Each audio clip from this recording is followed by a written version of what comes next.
Chapter 9 Criminal Affairs. I think I am in love with you. You don't really mean that? I truly do. You aren't thinking right, Tom. No, I am. You are the only thing I've been thinking about since we first met. Your stupid obsessions and quirks that are just too dorky and cute. Your weird knowledge of almost everything.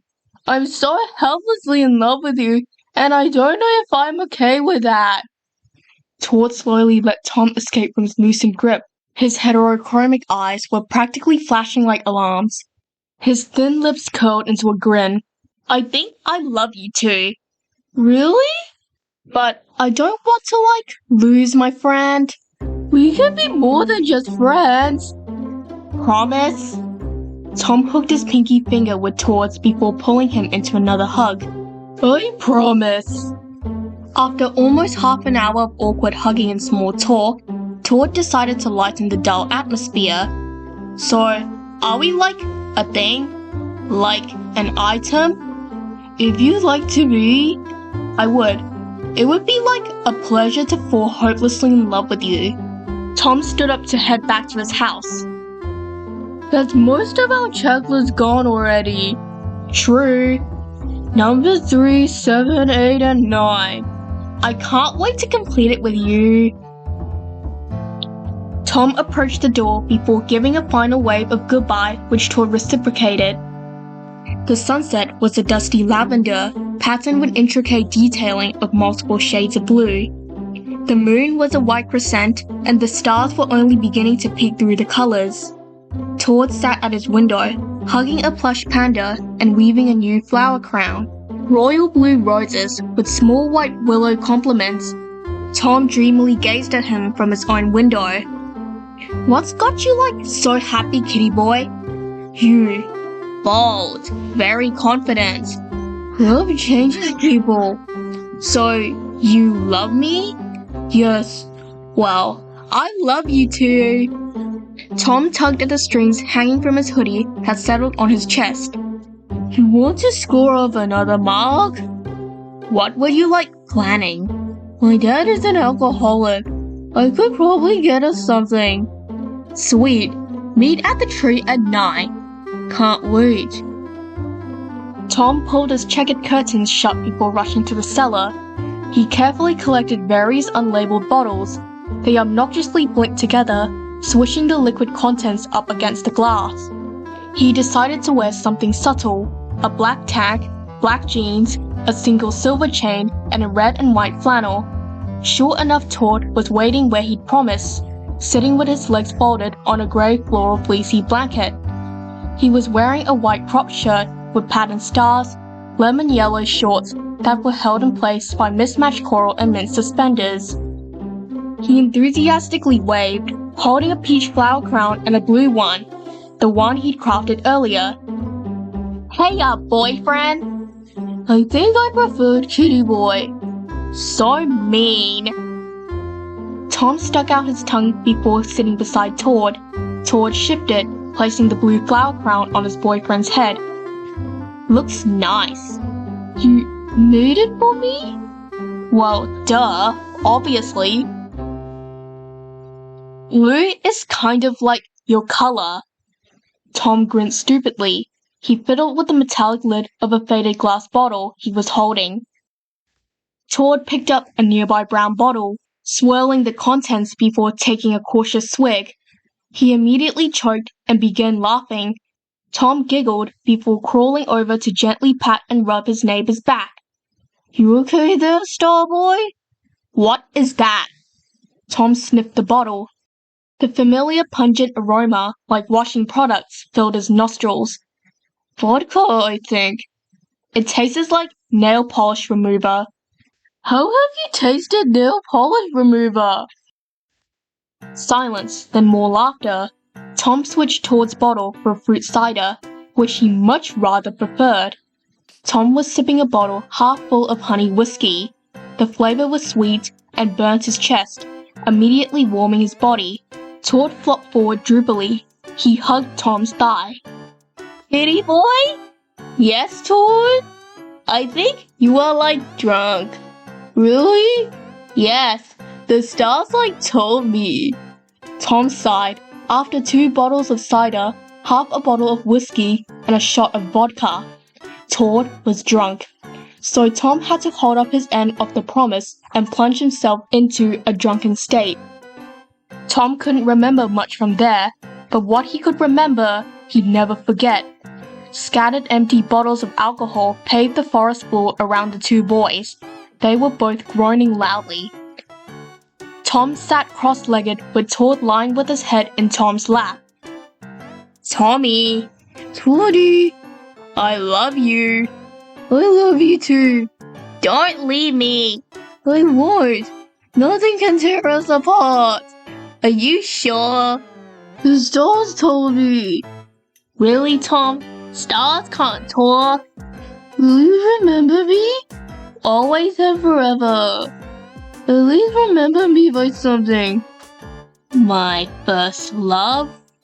No, I was thinking something like this. Todd reached up, grabbing Tom's neck and pulling his face to his own. Their lips collided in a flurry of passion and love. Tom let his body go, numb, as he pulled Todd closer to him. It was messy, very messy, but neither of them cared. They loved each other and could worry about their inexperience along with their aching hangovers in the morning. Todd pulled away and giggled like a toddler would at a new gift. His long eyelashes that Tom swore had been coated in mascara flooded slowly. Starboy, that's what I'll be to you. Then, darkness. Tom couldn't recall how he passed out, or how much he drank after that, or when he'd been taken to the police station. Chapter 10. Gelatine Promise. Tom hated it. He hated where he was, who he was with, why he was there. The place he'd been put in was a small cell, nothing like the movies. The steel slab protruding from the wall was the only place Tom could sit comfortably. The dirty green paint job was chipped and peeling off. The officer was strangely nice, tall, buff, and a lingering scent of peppermint. He kept touching Tom's shoulders and slapping his back. After a few hours, the officer came to his cell to slide open the metal gate. Somebody's getting you out, kid. Really? Tom crossed his fingers, hoping Todd would be a savior, that he could run into his arms and they'd be fine. But he was wrong. 2 very different figures were leaning up against the police desk, engaged in a very bland conversation. Older brothers, they got you out. Did not, boy. The taller one with the longer hair lunged forward and grabbed Tom, his hand closing over his mouth. He cautiously bent down to his ear. We're with Todd. Play along. The shorter one with bushy eyebrows and messy hair decided to speak up. Yes, officer, that's our baby brother. He punched Tom in the arm, instantly causing numb sensations in the surrounding area. Tom nervously laughed it off and convincingly patted the strangers' backs. The police officer walked away as Tom was harshly dragged outside.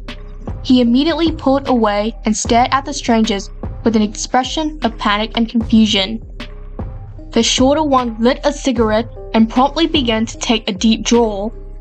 The one who'd grabbed Tom earlier nervously chuckled. I'm Pat. That's Paul. Todd sent us. Who are you two? We're his godparents. You don't look old. We are only 4 years older than Todd. Yikes. Anyway, speak of the devil. Tom felt 2 warm arms wrap around his waist and pull him to a hug. He felt his chest flutter as the familiar aroma of sugary sweets and cherries filled his senses.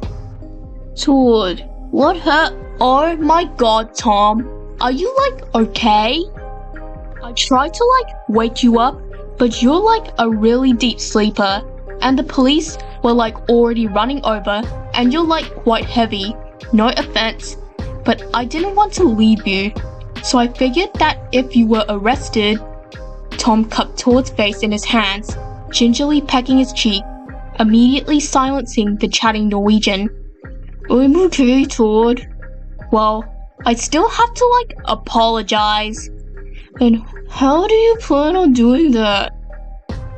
Toad laced his fingers with Tom, dragging him in the direction of the city center. He didn't stop running till they arrived at a tall white building. Metal pillars and glass screens decorated the entrance.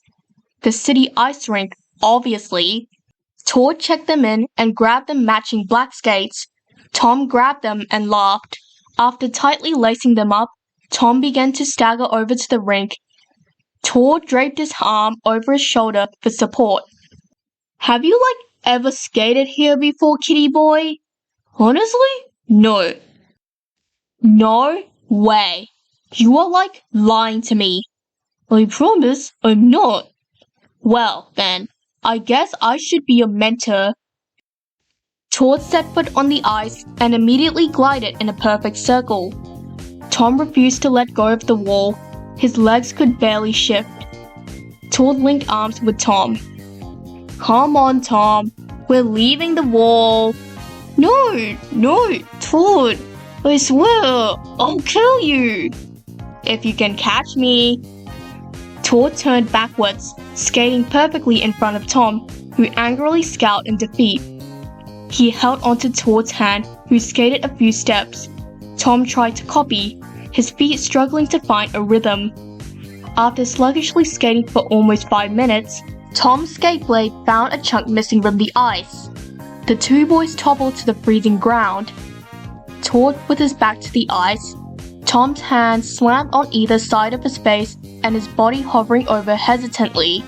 Toad's lips curled into a smile. You look amazing lying above me. Idiot. The two boys exited the rink. After killing their time at candy stores, the park and the ice rink, the duo finally arrived home. The sun was bowing down behind the rugged mountains lining the amber horizon. Toad held Tom's hands in his own, grinning warmly at his boyfriend. Before you leave, I have one last gift. Toad dipped his body. One knee grazing at the gravelly concrete and the other bent at a perfect 90-degree angle. He fished his hand into his pocket to retrieve an orange gelatin Haribo ring. Tom stifled his laughter into the sleeve of his flannel he'd pulled on. His other hand still remained in Toad's comfortable grip. Kitty boy, Tom, Thomas, whatever you please. I have fallen madly in love with you and I am okay with that. So please, accept my offering and take this ring in proposal of our never-ending friendship and love. Toad slipped the candy ring onto Tom's ring finger. Tom tackled Toad, flinging his arms around the latter's neck. I guess this means I have to get you a ring. The two lovers chortled heartily in unison before heading to their respective homes. Tom locked the door before hazily leaning against the frame. He was in a lovesick state. But not at the right time. A tall, dark figure paced down the stairs. Tom felt his throat tighten as his heart skydived to his toes. Dude. Chapter 11. Shatter-Bottle Syndrome. Tom's dad stumbled forward into the light illuminating the small doorway. What do you think you're doing? He reeked of liquor and smoke, the smells of Tom's childhood he'd grown to despise. I was just coming home, father. From the police station? Tom curled his hands into fist. His father's calmness was very strange and out of character. If this had been in their old neighborhood, the neighbors would certainly have heard the splintering shatter of glass than a strangled cry of pain. The people in Tom's class learned to stop asking about his sudden injuries. How did you know? Well, that you and that boy snuck some of my alcohol to a prohibited area and then later illegally snuck out of prison? I can explain! Tom dodged the airborne bottle swiftly, but could still feel the shards raining down on his arm. His dad had fury blazing in his dark eyes. his face slowly turning red, his breathing shortened, swung again, and he didn't miss. The bottle sailed through the air before shattering on the back of his son's head. Tom fell to the ground, feeling the blood forming, then spilling down his neck. His dad cackled. I don't want you hanging around with him. If you knew any better, you break things off now. Understood? Tom just groaned in return. If his mother didn't get home soon, then his injury could be fatal. The blood trickled down his face like red tears. Yes, father,